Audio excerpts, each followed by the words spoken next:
ધાંગધ્રા બસ સ્ટેન્ડમાં પાકીટમારો સક્રિય ફરી 2 મુસાફરોના ખિસ્સા કપાયા. રોકડ રકમ સહિત ડોક્યુમેન્ટની ચોરી અરજી મારફતે આપી ફરિયાદ. અવારનવાર ચોરીઓની ઘટનાઓ ઘટિત થતા મુસાફરોમાં રોષ. ત્યારે પોલીસ અને એસટી તંત્ર કુંભકર્ણની નિદ્રામાં પૂરતું હોય તેવું લાગી રહ્યું છે.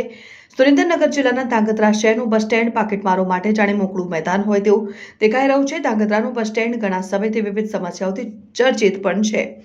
સીસીટીવી હોવા છતાં બેક ઓફ પાકીટ ચોરો હાથની રૂમાલ કરી નિર્દોષ લોકોને ટાર્ગેટ બનાવી રહ્યા છે. ત્યારે એસટી વહીવટીતંત્ર અને પોલીસ પેટ્રોલિંગ ઉપર સવાલો સેવાઈ રહ્યા છે. ધાંગધ્રા બસ સ્ટેન્ડમાં શનિવાર તથા રવિવારે પાકીટ ચોરો હાથની કમાલ કરી નિર્દોષ લોકોની મહેનતના રૂપિયાની ચોરી કરે છે. અને ધાંગધ્રા બસ સ્ટેન્ડમાંથી 2 મુસાફરોના પાકીટ મારીના કિસ્સા સામે આવ્યા હતા. અને દીપાભાઈ રમણીકભાઈ મકવાણા જેઓ બસ ચડતી વખતે તેમના ખિસ્સામાંથી પાકીટ સેરવી લીધું હતું, જેમાં ₹10,000 અને જરૂરી ડોક્યુમેન્ટ હતા. ત્યારે જોગુભાઈ જયેશભાઈ રાઠવા રેડથાણ છોટાઉદેપુર વાળાનું પણ પાકીટ ચોરાયું, જેમાં 8,000 જેટલી રકમ અને જરૂરી કાગળો ચોરાયા. ધાંગધ્રા બસ સ્ટેન્ડમાં અવારનવાર ચોરીની ઘટનાઓ અંગે એસટી વિભાગ પણ મૌન વ્રત પાડી બેઠું હોય અને પોલીસ પણ કુંભકર્ણની નિદ્રામાં પૂરતું હોય તેવું ચોક્કસથી કહી શકાય છે.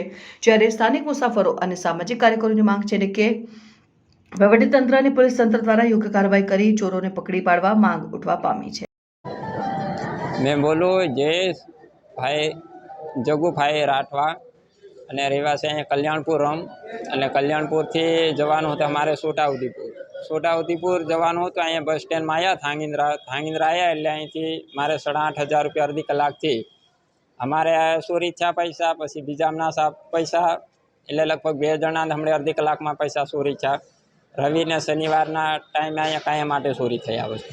એટલે આનું કંઈક ધરપકડ કંઈક થયું હોય તો કંઈક કાર્યવાહી કરો. મારે છોટાઉદેપુર જવાનું હતું ને પૈસા અમારી પાસે હમણાં હાલમાં નથી, ભાડા મેં જવા માટે નથી પૈસા. એનું કંઈક થયું હોય તે કંઈ એડજસ્ટ કરવાનું.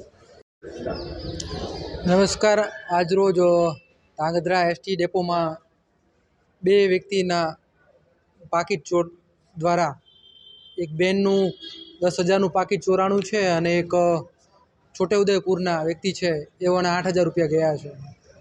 છેલ્લા 2 વર્ષથી આ ઘટના એવું ઘટતી રહે છે. 2-3 દિવસે લોકોના પાકીટ ચોરાવા, કંઈક ને કંઈક બનાવ બનવા. એટલે કે ધાંગધ્રામાં તંત્ર જાય એસટી ડેપો દ્વારા પણ કોઈ પ્રકારની કાર્યવાહી કરવામાં નથી આવતું, ના કે પોલીસ દ્વારા કોઈ પ્રકારની કાર્યવાહી કરવામાં આવતી. તો ધાંગધ્રાના તમામ પોલીસ તંત્ર અને માનનીય એસપીસીને અનુરોધ છે કે પોલીસ તંત્ર શું સૂઈ ગયું છે અને આટલી બધી કથળી દેલી જે હાલત છે કે ચોરો ખુલ્લે આમ બસ સ્ટેશનમાં આવીને લૂંટ ચલાવે છે, પાકીટ મારી જાય છે. તેમ છતાં ના એસટી ડેપોના મેનેજરના પેટમાં પાણી હલતું નથી, ના અહીંયાનું તંત્ર કંઈ હલતું નથી. એ લોકો પોલીસને જાણ કરતા, ના પોલીસને મીડિયા દ્વારા અવારનવાર રજૂઆત કરવામાં આવે છતાં, તેમ છતાં મીડિયા દ્વારા જાણવા છતાં એ લોકો પોલીસ કોઈ પ્રકારનું કામગીરી નથી કરતું.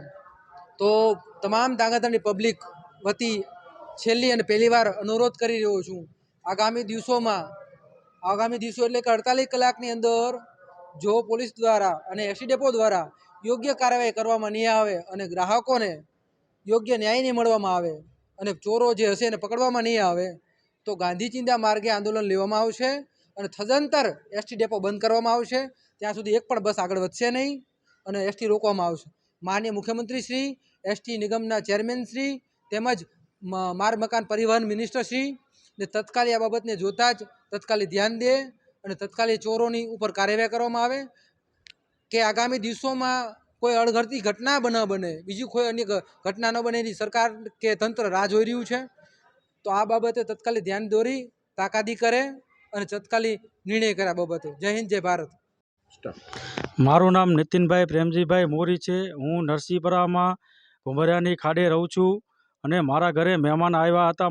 મારા બેન, મારા જીજાજી, મારા ઘરે કાલે પ્રસંગ હતો તે નિમિત્તે આવ્યા હતા. અને આજે બપોરે 1 થી 1:30 વાગ્યાના ગાળામાં હું બસ સ્ટેન્ડે મારા બહેનને મારા જીજાજીને એમને મેકવા ગયો.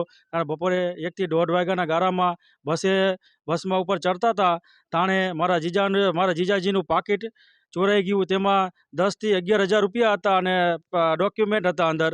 અને આવા ચોરોને પકડવા મારી નમ્ર અપીલ છે. આવા બનાવ અવારનવાર બને છે, ખાસ કરીને શનિ અને રવિવારે.